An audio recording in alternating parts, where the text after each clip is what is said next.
Dito nga sa may Phase 1 Pinagsama Taguig ay may naispatan tayo na masarap na food tripan. At ang nakakabilib nga dito dahil ang food tripan na to ay itinayo ng isang fresh graduate na gustong subukan ng kanyang swerte sa pagninegosyo. At ang isa pa nga sa nagustuhan ko dito dahil ang presyo ng kanilang foods ay nag-range lang ng 88 to 128 pesos. Guys, naglalakad-lakad nga tayo ngayon dito sa may Phase 1 Barangay Pinagsama. Guys, bale ito lang yung MU Walyer tapos dito lang sa gilid natin yung overpass ng Phase 1.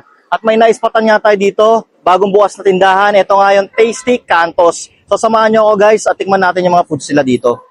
Madam, magandang gabi madam. Ano pong name nyo? So, my name is Jonalyn po, but call me Jonah. Madam, ano pong klase mga foods yung binibenta nyo dito? So, more on street food po siya na pina-elevate po namin with Indonesian food din po. Yun, magkano po nag-start yung price nun?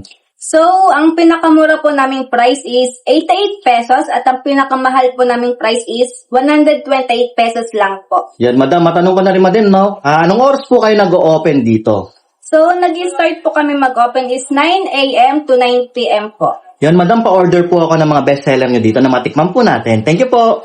Yan guys, nandito nga tayo ngayon sa may Block 2, Lot 29 dito sa may Barangay Pinagsama, Phase 1. At dinayo nga natin dito yung bagong bukas na Tasty Cantos. Ang maganda dito guys, dahil yung gumawa nito, no, yung may-ari nito, fresh grad lang siya sa college, no? Nakapag-isip agad na mag-business. Kaya siyempre, hindi na natin patatagalin. Titikman natin yung kanyang mga foods dito. Yan, nag-range lang yung foods sila dito ng 88 to 128 pesos. Kaya kung estudyante ka, bagay na bagay sa ito. Ito guys, tikman na natin. You know? Ang special dito, syempre yung price, alam natin yung lasa niyan. Ang masarap dito yung kanilang sauce. Yung sauce nila, tatlong klase kasi siya, talaga nanunuot yung sarap niya. Tapos, meron din siyang konting pagka-salty no, dahil dito sa kanilang nori wrapper. Sarap. Sulit siya sa presyo niya. Tapos, meron sila dito yung M2, yan yung kanilang chicken tortilla. Na bagay, pang regalo sa iyong minamahal. Yan. Tignan na natin to. Parang hiraan yung buksan, no? Kasi masisira yung ganda eh. Saka malalaki hotel may servings sila dito. Halos madadalawang kamay.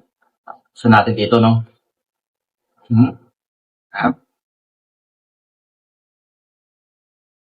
Yun, no? Ano naman? Ay, yung laman niya. Oops. Di siya tinpid. Ang dami naman sa loob, guys. May chicken, may fries, meron din siyang pineapple tidbits, tapos yung may sauce, tsaka may mga cheese siya. Tsaka gulay. Tignan natin.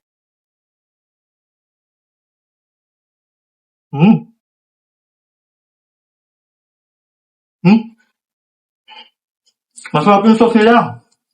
Tapos yung chicken niya, ano, juicy. Mabigat siya sa tiyan. Panalo to. Kung gutom na gutom ka, yung ganitong foods, mabigat sa tiyan. Meron na rin siya talaga yung lasa ng ano na, kakaiba to no, kasi yung meron siya dito yung tortilla wrapper yan. Parang shawarma siya, pero masulit dahil pulidong-pulido. Tignan nyo naman yung kapal. Saka yung laman. Sambait pa. At syempre, pagtapos ng food trip, meron sila dito mga drinks, no? Ito nga yung kanilang U5, yung kanilang lemonade. Yan, ang maganda dito dahil meron sila ditong vanilla ice cream. Yan, sa kanilang top, no? Manate.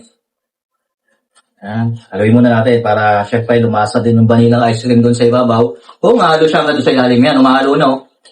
Okay, natin.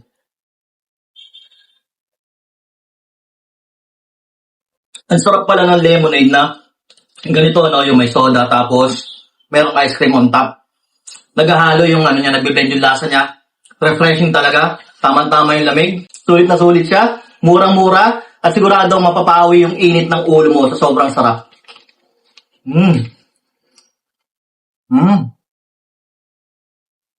Super refreshing. Guys, kung ganitong food trip yung hanap nyo, dito lang ulit yan sa may kahabaan ng Block 2, Lot 29, dito sa may Pinagsama, dito sa may Phase 1. Bali dito lang yung overpass. Pagbaba nyo, makikita nyo agad to. Dyan sa may likod lang natin yung M. Luwelier. Yan, open nga pala sila dito ng 9 a.m. to 9 p.m. So ano pang hinihintay nyo guys? Dahil na kayo dito, panalo dito.